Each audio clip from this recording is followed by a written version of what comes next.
Hello everybody, Photoman here, and thanks for tuning in to the FotomanCalgary channel.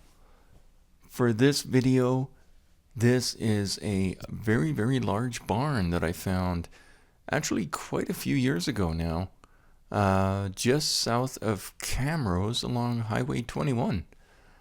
It's a gorgeous barn. I do have some interior photos that I will also put at the beginning of the video. I don't know what it was used for.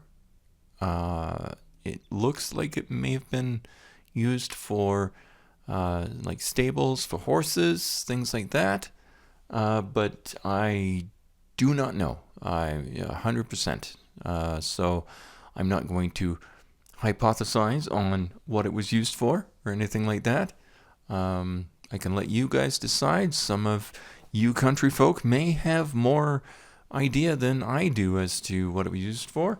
But anyway, enjoy the video, and thanks again for tuning in.